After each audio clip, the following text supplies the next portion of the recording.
नमस्कार, स्वागत है आप सबका दिन भर की तमाम बड़ी और अहम खबरों के साथ। मैं हूं कवींद्र। शुरुआत हेडलाइन से। राष्ट्रपति उम्मीदवार के बारे में बीजेपी नेताओं की सोनिया गांधी और सीपीएम महासचिव से मुलाकात। कांग्रेस ने कहा नहीं बताया गया नाम। अन्ना द्रमुक नेताओं से भी मुलाकात।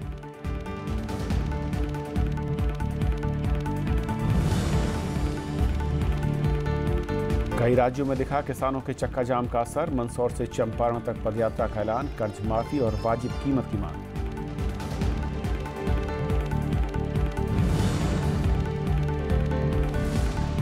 मुंबई धमाकों में अबू सलेम और मुस्तफा दोसा समेत 6 आरोपी दोषी। साजिश और हथियार लाने का आरोप साबित। सबूतों के अभाव में अब्दुल कयूम बरी।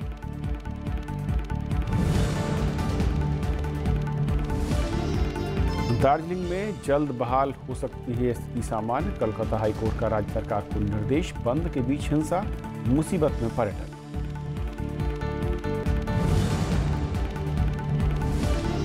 और बैंक खाते के लिए अब आधार जरूरी। 31 दिसंबर तक देना होगा आधार नंबर। 50,000 या अधिक के लेन देन के लिए भी अनिवार्य।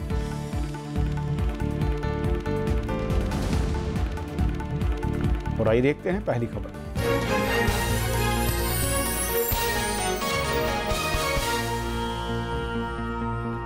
1993 के मुंबई बम धमाकों के मामले में आज अबू सलीम और मुस्तफा दोसा समेत 6 आरोपी दोषी करार हुए। इन पर हथियार मुंबई पहुंचाने और साजिश में शामिल होने के आरोप हैं। एक आरोपी को सबूतों के अभाव में बरी कर दिया गया। टाडा कोर्ट ने शुक्रवार को मुंबई धमाकों के आरोप में अबू सलीम और मुस्तफा दोसा को दोषी करार दिया। दोसा पर साजिश रचने का आरोप साबित हुआ है। सलीम पर गुजरात से मुंबई हथियार लाने का दोष सिद्ध हुआ है। इनके अलावा 4 और आरोपी दोषी पाए गए। इनमें करीमुल्ला खान, फिरोज अब्दुल राशिद खान, रियाज सिद्दीकी और ताहिर मर्चेंट शामिल हैं। दोषियों पर देश के खिलाफ युद्ध करने का आरोप साबित नहीं हो पाया। पहली जो कंस्पायरेटरी मीटिंग हुई थी दुबई में, वो मुस्तफा डोसा के भाई मोहम्मद डोसा के घर पे हुई थी। में दाऊद इब्राहिम, अनीस इब्राहिम, एजाज पठान और बाकी के बहुत सारे बॉम्बे के गैंगस्टर्स थे, जिन्होंने वहां पे ये कांग्रेसी हैच की थी कि बॉम्बे में हम लोग आर्म्स और एम्यूनिशंस भेजेंगे, बॉम्ब्स भेजेंगे, जो आरडीएक्स भेजेंगे और उसके साथ में बम ब्लास्ट करेंगे। कोर्ट ने अब्दुल कयूम को सबूतों के अभाव में बरी कर दिया है। ये फैसला 1993 के मुंबई धमाकों के दूसरे हिस्से का है। दोषी करार दिए गए आरोपियों को मुख्य मामले में सुनवाई पूरी होने के बाद गिरफ्तार किया गया था। मुख्य मामले में 100 दोषियों को सजा हुई थी। 23 आरोपी बरी हो गए थे। अबू सलेम पुर्तगाल से भारत प्रत्यर्पित हुआ था। सोमवार से सजा पर बहस शुरू हो सकती है। पीड़ित अब दाऊद इब्राहिम जैसे भगोड़े दोषियों को भारत लाने की मांग कर रहे हैं। याकूब मेमन को जैसे फांसी दी गई थी, वैसे दाऊद इब्राहिम को भी भारत में लाके उन पे भी जब ये कार्रवाई होगी तभी हम लोग के लिए बहुत ही अच्छा दिन होगा। मुंबई में 12 मार्च 1993 को 12 सिलसिलेवार धमाके हुए थे। इनमें 257 लोगों की जान गई थी। 713 लोग घायल हुए थे। 27 करोड़ रुपए की सार्वजनिक और निजी संपत्ति का नुकसान हुआ था। द्वितीय विश्व युद्ध के बाद इन धमाकों में पहली बार बड़े पैमाने पर आरडीएक्स का इस्तेमाल हुआ था। Bureau report, Rajya Sabha TV. TADA court के इस फैसले पर और बातचीत करने के लिए स्टूडियो मेरे साथ हैं Anand Balbakaitkar, chief of news bureau Ishtaq group of papers से हैं, और साथ ही साथ फोन लाइन पर उज्ज्वल निकम साहब हैं। आप दोनों का स्वागत है। उज्ज्वल निकम साहब, सबसे पहले आपसे, क्योंकि आप लगातार कानूनी जो बहस होती है अदालतों में उसको आपने देखा है और इस केस को भी बहुत करीब से, जो फैसला टाडा कोर्ट ने दिया है ये इसमें कुछ चौंकाने वाली बात तो नहीं है। हालांकि एक जो आरोपी है उसको सबूतों के अभाव में बरी किया गया है। जी बिल्कुल सही है, लेकिन मैं एक बहुत ऐतिहासिक फैसला मानता हूं। ऐतिहासिक फैसला इसलिए है कि 93 की जो मेन ट्रायल थी, जिसमें मैंने करीबन 657 विटनेस एग्जामिन किए थे, वो ट्रायल का एविडेंस बरकरार कोर्ट ने रख के ये जो 6-7 अभियुक्त जो बाद में गिरफ्त में आए थे, उनके खिलाफ वही एविडेंस हमने यूज किया है। और उनमें से 656 से 400 गवाहों को आरोपी के वकीलों ने बुलाया था क्रॉस के लिए। और इसलिए एक ऐतिहासिक है कि हमारे देश के न्याय इतिहास में पहली बार एक ट्रायल खत्म होने के बाद भी उस ट्रायल का एविडेंस पूरी तरह से लाइव रखा गया और वही ये ट्रायल में इस्तेमाल किया।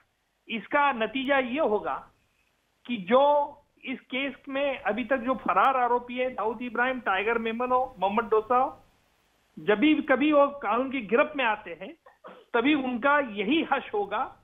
ये आज ये निकाल से स्पष्ट हो गया। यानी उज्जवल साहब, इस केस का जो फैसला है उसके लिहाज से आप कहें कि जो भगोड़े हैं इस केस में शामिल थे और दूसरे देश में बैठकर इस साजिश को अंजाम देने की कोशिश कर रहे थे या फिर साजिश जिन्होंने रची थी, उन तक पहुंचने का रास्ता पहले से ज्यादा कुछ आसान हुआ है? देखिए, मैं नहीं कहूंगा कि पहले से आसान हुआ रास्ता, लेकिन बात एक जरूर है कि जहां भी वो छिपे हैं पाकिस्तान में, वहां से बाहर निकलना अभी उनके लिए बहुत मुश्किल होगा, क्योंकि ये कानून के फैसले से बात स्पष्ट हो चुकी है कि जिन्होंने कॉन्स्पिरेसी मीटिंग में दुबई में हिस्सा लिया था, चाहे वो मुस्तफा डोसा हो, अबू सालेम हो और कोई अभियुक्त हो, उनका हशम नतीजा यही होगा। ये बात स्पष्ट है। पाकिस्तान में छिपे हुए, पाकिस्तान उसको नकार रहा है। हमारे पास पुख्ता सबूत है कि पाकिस्तान में है। फिर भी आज हमने जो डेविड हेडली कसाब के ट्रायल में जो हमने डेविड हेडली का जो एक सबूत लाया है, उसके आधार पर यह बात स्पष्ट होती है कि पाकिस्तान से किस तरह से टेरर एक्सपोर्ट किया जाता है। जी उज्जवल साहब, बहुत बहुत शुक्रिया इस पूरे मसले पर हमारे साथ जुड़ने के लिए आपका। अनंत, आप क्योंकि महाराष्ट्र को बहुत करीब से देखते हैं और इन हमलों को लेकर भी अगर मैं कहूँ तो तमाम जो बातें सामने आई, जो तथ्य हैं, उसको भी आपने रिपोर्ट किया और देखा भी। जैसा कि उज्जवल साहब बता रहे थे, बहुत अहम है कि जो तमाम फैक्ट रखे गए, अदालत ने कमोबेश ऐसा लगता है कि ज़्यादातर बातों को माना, स्वीकार किया है, उसके आधार पर यह फैसला तरीके से दिखता है। उन्होंने सिर्फ एक ही जो इनके खिलाफ जो धारा लगाई थी कि waging war against the country, सिर्फ उसको नहीं माना है, लेकिन उसका उन्होंने खुलासा अदालत की तरफ से या बाद में शायद जो पूरा जो जजमेंट आएगा उसमें शायद उसका खुलासा हो सकता है, लेकिन आज हुआ नहीं है। तो सिर्फ एक वो छोड़ के मुझे लगता है बाकी जो जैसे निकम साहब ने बताया कि पूरे के पूरे जितने भी आरोप और जो धाराएं लगाई थी इन लोगों के खिलाफ, वो न्यायालय ने पूरी की पूरी तरह से मान ली है। और उसमें अगर ये देखा जाए तो ये सिर्फ दूसरा पड़ाव बोले या दूसरी स्टेज है, क्योंकि ये स्पेशल टाडा कोर्ट है। जी।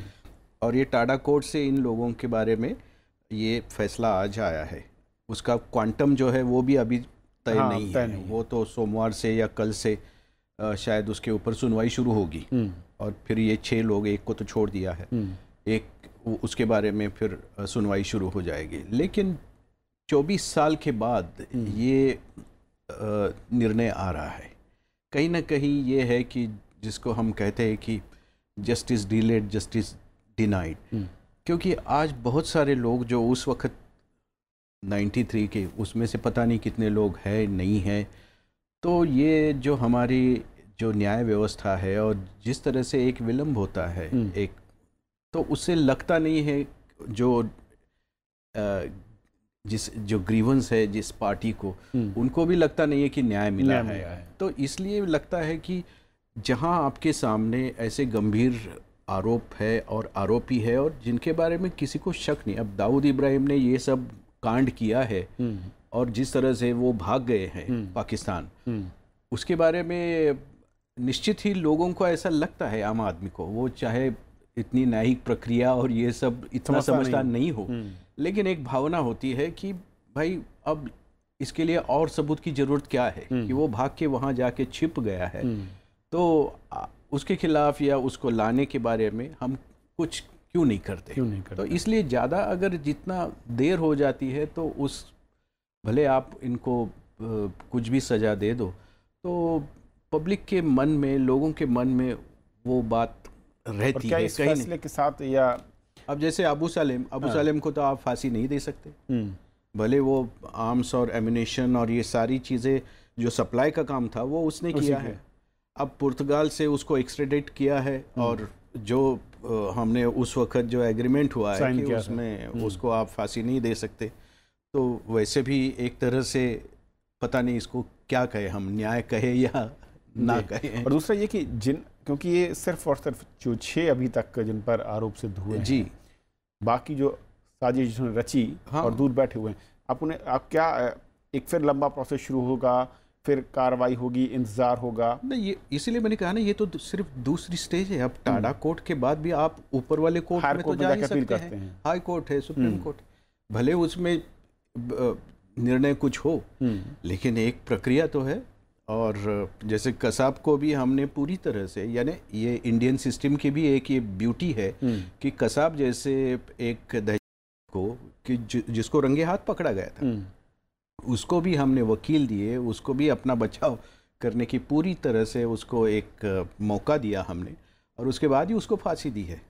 तो एक तरह से एक न्याय व्यवस्था, एक आदर्श न्याय व्यवस्था भी इसको हम कह सकते हैं। कुछ लोग कहते हैं कि ऐसे मसलों में जहाँ पर मामला देश की जनता या संप्रभुता से जुड़ा हो, वहाँ पर कुछ दूसरी तरीके से सिस्टम को डेवलप करने की जरूरत है, जहाँ पर फास्ट ट्रैक भी हो और इस टाइम लिमिट के अंदर। इसमें सिर्फ इतना ही हम कह सकते हैं कि ये ऐसे जो मामले हैं उसमें अगर फास्ट ट्रैक होता है तो कहीं ना कहीं लोगों को तसल्ली के लिए एक गुंजाइश है कि लोगों को लगता है कि भाई न्याय हो रहा है। अब जैसे निर्भया कांड में 2 साल 3 इतने साल हुए, लोग थक गए, लेकिन अभी जाके उसका फैसला आया कि भाई उनकी फांसी बरकरार है, लेकिन फिर भी आप उनको और 2 मौके हैं।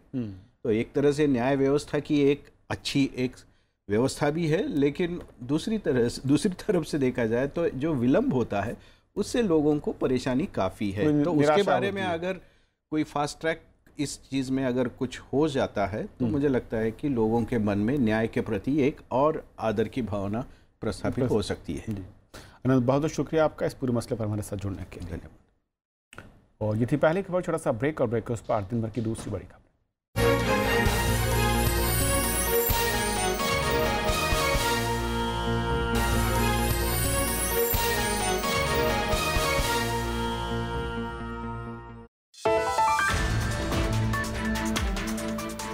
देश भर में किसानों की कर्ज माफी की मांग, फसलों की एमएसपी समेत स्वामीनाथन रिपोर्ट को लागू करने की मांग। क्यों हैं किसान परेशान? देखिए देश देशांतर रात 8:30 बजे सिर्फ राज्यसभा टीवी पर। मुझ पर इतना जुल्म नहीं था मुझको इल्म, मुझे मेरा इंसाफ चाहिए, मुझे मेरा हक चाहिए। हो रहा जो मत होने दो, तो मुझे जीने दो, मुझे जीने दो। कन्या भ्रूण हत्या पर हमारी विशेष पेशकश, मुझे जीने दो, सिर्फ राज्यसभा टेलीविजन पर।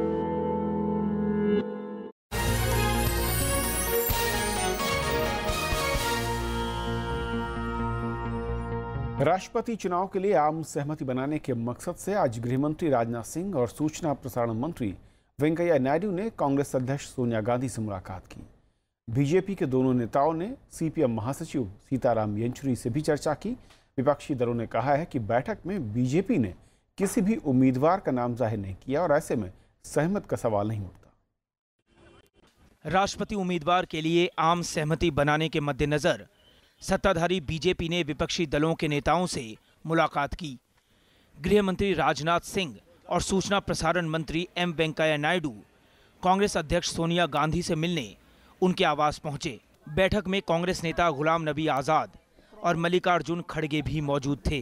कांग्रेस ने कहा कि बीजेपी की तरफ से कोई भी नाम नहीं सुझाया गया है। सरकार मिलने आई थी, सरकार कंसल्ट करने आई थी, सरकार सहयोग मांगने आई थी, लेकिन नाम के बगैर सहयोग किसको दें? सहयोग तो नाम को दिया जाता है, पार्टी को तो सहयोग दिया नहीं जा सकता। इसके बाद राजनाथ सिंह और वेंकैया नायडू ने सीपीएम महासचिव सीताराम येचुरी से भी मुलाकात की। We think in the present context, a person who occupies the office of the President of India must be a person of impeccable secular credentials and must be a person who can safeguard and uphold the constitutional values of the Indian Republic. BJP अब तक Congress, BSP, NCP, TDP, CPM से बातचीत की पहल कर चुकी है। Congress, left और एनसीपी समेत 9 विपक्षी दलों के समूह ने कहा है कि एनडीए का उम्मीदवार तय होने के बाद वो फैसला करेंगे। इस बीच एआईएडीएमके के अम्मा गुट ने वेंकैया नायडू से मुलाकात की। राष्ट्रपति प्रणब मुखर्जी का कार्यकाल 24 जुलाई को खत्म हो रहा है। चुनाव के लिए नामांकन की आखिरी तारीख 28 जून है। प्रणब गोस्वामी, राज्यसभा टीवी।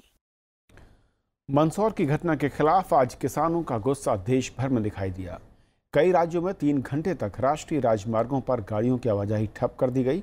वहीं दूसरी ओर अखिल भारतीय समन्वय समिति के बैनर तले दिल्ली में किसान संगठनों की बैठक हुई। किसानों की मांग है कि सरकार किसानों का कर्ज माफ करे और उपज का लाभकारी मूल्य मिले, और इसके लिए 6 जुलाई से मंदसौर से यात्रा शुरू होगी। देश के अलग अलग हिस्सों में अपनी मांगों को लेकर शुक्रवार को किसान सड़कों पर उतरे। 3 घंटे के राष्ट्रीय राजमार्ग पर चक्का जाम का हरियाणा, राजस्थान और मध्य प्रदेश समेत कई राज्यों में असर दिखा। 19 तारीख को फिर राष्ट्रीय किसान महासंघ की मीटिंग दिल्ली के अंदर होगी, जिसके अंदर आगे देश में इस आंदोलन को कैसे सिरे चढ़ाया जाए, कैसे किसानों की बात मनवाई जाए, उसके ऊपर फिर चर्चा हो। उधर जोधपुर में किसानों ने प्याज को सड़कों पर बिखेर कर अपना आक्रोश जाहिर किया। इधर 20 राज्यों के किसान नेता शुक्रवार को दिल्ली में जुटे। बैठक में देश के अलग अलग हिस्सों में चल रहे किसान आंदोलन को राष्ट्रीय स्वरूप देने का खाका तैयार किया गया। फिलहाल लड़ाई 2 मुद्दों पर होगी। किसान संगठनों की मांग है कि सरकार देश भर के किसानों का कर्ज माफ करे और उपज का लाभकारी मूल्य मिले। तो हम लोगों ने केवल सरकार के लिए 2 बिंदु रखे हैं, और 2 बिंदु वैसे बिंदु हैं जो प्रधानमंत्री ने खुद वो अपनी मोहर लगाई है उसके ऊपर, क्योंकि देश का किसान बहुत क्लियर है कि मिनिमम सपोर्ट प्राइस प्रॉफिट के बिना अब नहीं लेंगे। दूसरा मुद्दा जो है वो है कर्जा माफी का। बैठक में 6 जुलाई को मंदसौर से यात्रा शुरू करने का भी फैसला लिया गया है, जो 2 अक्टूबर को चंपारण में खत्म होगा। अखिल भारतीय संघर्ष समन्वय समिति बनाई गई है, जो बड़े फैसले लेगी। इस समिति में जितने भी संगठन आए हैं, उनमें से हर संगठन का एक प्रतिनिधि होगा, और जो संगठन और जुड़ेंगे उनका भी एक प्रतिनिधि होगा। तो ये सबसे बड़ी प्रतिनिधि सभा होगी, जिसमें सब बुनियादी निर्णय लिए जाएंगे। Today all farmers join together. Yeah, we will fight for our right. It is the democracy country. We have the right to fight. फसलों के वाजिब दाम नहीं मिलने से किसानों में गुस्सा है। सरकारों से ठोस मदद नहीं मिलने के बाद अब किसान संगठन एकजुट हो रहे हैं। साथ ही आंदोलन का दायरा भी राष्ट्रव्यापी होता जा रहा है। पंचानन मिश्रा के साथ अरविंद कुमार सिंह, राज्यसभा टीवी। महाराष्ट्र सरकार ने किसानों को 10,000 की फौरी मदद के लिए शर्तों के साथ अधिसूचना जारी कर दी है। इधर मध्य प्रदेश में किसानों की आत्महत्या का सिलसिला रुकने का नाम नहीं ले रहा। मध्य प्रदेश में पिछले 24 घंटों में कर्ज से परेशान 2 और किसानों ने आत्महत्या की।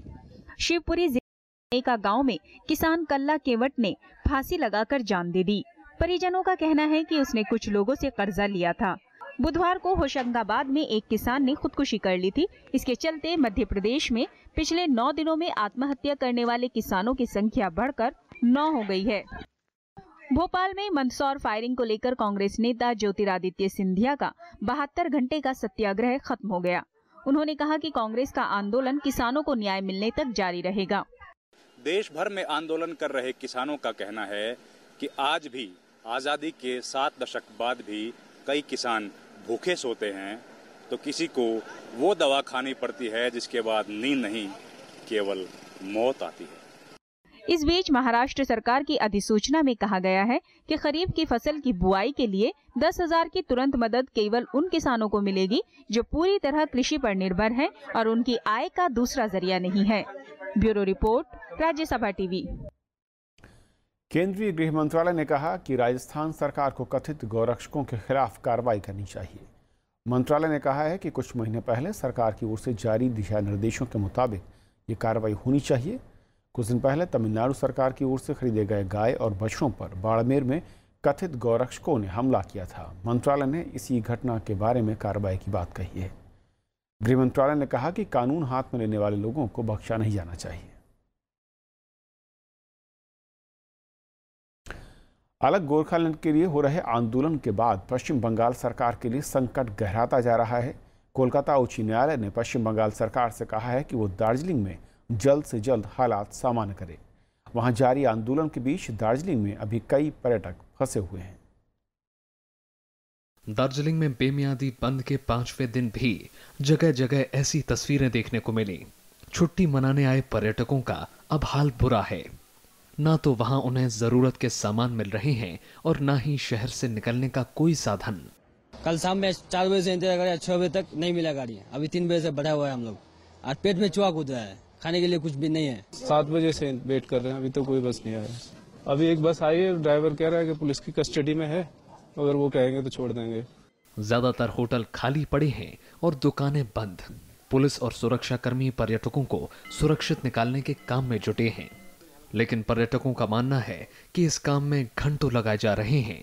कोई नहीं, पुलिस ने इनसे पूछा था तो कह रहे हैं कि अभी कुछ कह नहीं सकते, कुछ पता नहीं है कब तक भेजेंगे, लेकिन हमारी ट्रेन भी है कल की। कोई व्हीकल्स नहीं है, पुलिस का असिस्टेंट भी कोई नहीं मिल रहा हम लोग का, इसीलिए तो हमको बंद है सब कुछ। वो लोग बोले डर लगते है इधर का आदमी के लोग, हम लोग जाना चाहता है। अभी गुरुवार को गोरखालैंड मुक्ति मोर्चा के दफ्तरों में छापेमारी के बाद प्रदर्शनकारियों का गुस्सा फूट पड़ा। देर रात प्रदर्शनकारियों ने लोधामा स्वास्थ्य केंद्र और रिम्बे खायल पावर प्रोजेक्ट में आग लगा दी। जीजीएम अध्यक्ष बिमल गुरंग भूमिगत हो गए हैं। इस बीच केंद्रीय गृह मंत्री राजनाथ सिंह ने गुरुवार को जीजीएम सचिव रोशन गिरी से मुलाकात कर प्रदर्शनकारियों का पक्ष सुना। विपक्ष पूरे मामले के लिए राज्य सरकार को जिम्मेदार ठहरा रहा है, तो वहीं राज्य सरकार का आरोप है कि जीजीएम राजनीतिक फायदे के लिए आंदोलन भड़का रहा है। Bureau report, Rajya Sabha TV. Delhi के उप मुख्यमंत्री मनीष सिसोदिया ने आज सीबीआई के टॉक टू एके कार्यक्रम मामले में पूछताछ की है। सीबीआई की टीम ने मनीष सिसोदिया के सरकारी आवास पर पूछताछ की। जुलाई 2016 में हुए कार्यक्रम का करीब 1 करोड़ रुपए का ठेका एक पीआर कंपनी को देने में गड़बड़ी के आरोप। मनीष सिसोदिया वित्त मंत्रालय और प्रचार विभाग का भी जिम्मा उनके पास है। इससे पहले सीबीआई ने जनवरी में दिल्ली सरकार के प्रचार विभाग में छापेमारी की थी। आम आदमी पार्टी ने मनीष सिसोदिया से पूछताछ को छापा करार दिया। पार्टी का आरोप है कि बीजेपी विपक्ष को खत्म करना चाहती है। दुर्भावना, बदले की भावना और नफरत की आग में डूबी हुई केंद्र सरकार आम आदमी पार्टी के खिलाफ काम कर रही है। ये इस बात का बहुत साफ संकेत है कि केंद्र सरकार की मंशा एकमात्र है, विरोधी पार्टियों को खत्म करो। तेलुगु देशम पार्टी के सांसद जेसी दिवाकर रेड्डी पर देश की 7 एयरलाइंस ने प्रतिबंध लगा दिया है। विस्टारा, गो एयर और एयर एशिया ने आज उनके खिलाफ प्रतिबंध लगाने की घोषणा की, जबकि Indigo, spice jet, jet Airways और एयर इंडिया ने गुरुवार को ही उन पर प्रतिबंध लगा दिया था। यह कार्रवाई विशाखापत्तनम हवाई अड्डे पर दिवाकर रेड्डी की ओर से हंगामा किए जाने के बाद की गई। असल में रेड्डी को इंडिगो एयरलाइंस ने देरी से पहुंचने के बाद जहाज में जगह नहीं दी। नागरिक उड्डयन मंत्रालय पूरे मामले की जांच कर रहा है। సెక్యూరిటీ రిక్వైర్మెంట్స్ ప్రకారంగానే 45 నిమిషాల ముందర క్లోజ్ కావాలి కౌంటర్. సో అదే చెప్పాను. థర్డ్ ఎంపైర్ చూస్తున్నారు, సీసీటీవీ కెమెరా ఉంది, టైమింగ్స్ రికార్డ్ చేస్తుంది. సో అది టైమింగ్స్ రికార్డ్ చేసింది, చెప్పింది ఉంది. ఆ కారు వచ్చేదానిలో అందరూ ఉన్నారు, వారి నిర్ణయం తీసుకోండి. अब बैंक खाता खोलने के लिए आधार कार्ड अनिवार्य होगा। 50,000 या उससे अधिक के लेन देन करने के लिए भी आधार नंबर जरूरी होगा। केंद्र सरकार ने आज ये फैसला किया। खाता धारकों के साल 31 दिसंबर तक आधार नंबर बैंक को देना होगा और ऐसा न करने पर खाता अवैध हो जाएगा। पश्चिम बंगाल की मुख्यमंत्री ममता बनर्जी ने इस फैसले की आलोचना की। उन्होंने कहा कि इसका सबसे ज्यादा खामियाजा गरीबों को उठाना पड़ेगा। भारत अफगानिस्तान के बीच जल्द मालवाहक हवाई कॉरिडोर शुरू होने जा रहा है। इसका मकसद दोनों देशों के बीच व्यापार को आसान बनाना है। पहली हवाई सेवा अफगानिस्तान की विमान कंपनी एरिना एयरलाइंस शुरू करेगी। पाकिस्तान की ओर से भारत और अफगानिस्तान के बीच ज़मीनी रास्ता देने से इनकार के बाद ये कदम उठाया गया है। विदेश मंत्रालय ने साफ किया कि ये विमान भी दूसरे विमानों की तरह पाकिस्तान के हवाई क्षेत्र से होकर ही गुजरेंगे। The first flight is likely to operate in the next couple of days. We are working out the details. The flight will take Indian products to Afghanistan and will bring Afghan products or products of Afghanistan to India. It will operate between Delhi and Kabul. It will overfly the Pakistan airspace. It's a civilian flight. It's a commercial flight. अंतर्राष्ट्रीय अदालत ने भारत से कुलभूषण जाधव मामले में 13 सितंबर तक पूरा जवाब देने को कहा है।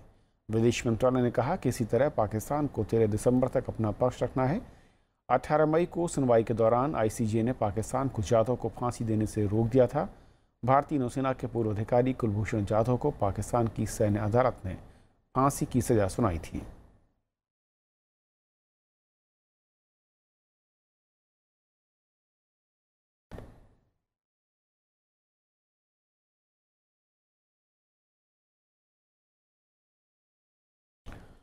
और उधर अनंतनाग से खबर मिल रही कि वहां पर आतंकवादियों ने पुलिस के गश्ती दल पर हमला किया है, जिसमें पुलिसकर्मियों के घायल होने की जानकारी है और ये मुठभेड़ जारी है। और यहां पर आपको बता दें, पिछले कुछ दिनों से लगातार आतंकवादियों के खिलाफ जो सुरक्षा बल हैं वो एक अभियान चलाए हुए हैं। उधर स्विट्जरलैंड ने भारत समेत 41 देशों को वित्तीय खातों की सीधी जानकारी देने वाली संधि को मंजूरी दी है। इससे काले धन के बारे में जानकारी मिल सकेगी और इसे अगले साल से लागू करने की योजना है। साल 2019 में पहली बार जानकारियां साझा की जाएंगी। स्विट्जरलैंड इस बात की पड़ताल भी करेगा कि करार वाले देशों में गोपनीयता और आंकड़ों को सुरक्षित रखने की कितनी पुख्ता व्यवस्था है। यूरोपीय संसद ने पाकिस्तान को मौत की सजा के बढ़ते आंकड़ों पर लताड़ लगाई है। यूरोपीय संसद ने इस मसले पर प्रस्ताव पेश किया गया। पाकिस्तान को अपनी सेना की गतिविधियों पर भी नजर रखने के लिए कहा गया है। यूरोपीय संसद ने पाकिस्तान को सैन्य हिरासत में होने वाली मौतों की जांच करने के लिए कहा गया है। यूरोपीय संसद ने पाकिस्तान सैन्य बलों को मिली खुली छूट और सैन्य अदालतों के कामकाज के तरीकों पर चिंता जताई है। इस मामले में गुरुवार को यूरोपीय संसद में एक प्रस्ताव पेश किया गया, जिसमें कहा गया कि पाकिस्तान की सैन्य अदालत गुप्त तरीके से सिविल मामलों की सुनवाई करती है। We have already spoken about the situation in Pakistan many times. We always have to say that protection of human rights is in very bad condition, and defenders of human rights face persecutions, unfair trials, and they are even killed or they simply disappear. प्रस्ताव में कहा गया कि पाकिस्तान में गलत trial चलाए जा रहे हैं और बड़े पैमाने पर मौत की सजाएं दी जा रही हैं। इसमें ऐसे लोग भी शामिल हैं जो नाबालिग और मानसिक रूप से निःशक्त हैं। कई मामले में ट्रायल पूरा हुए बिना ही मौत की सजा दी गई है। ब्रसल्स में हुई यूरोपियन संसद की बैठक में पाकिस्तान को मौत की सजा पर तुरंत रोक लगाने की नसीहत दी गई है। यूरोपियन संसद का ये प्रस्ताव कुलभूषण जाधव को पाकिस्तान की आर्मी कोर्ट में फांसी की सजा सुनाए जाने के बाद पारित किया गया है। Bureau report, Rajya Sabha TV. तो इस बुलेटिन में फिलहाल इतना ही। नमस्कार।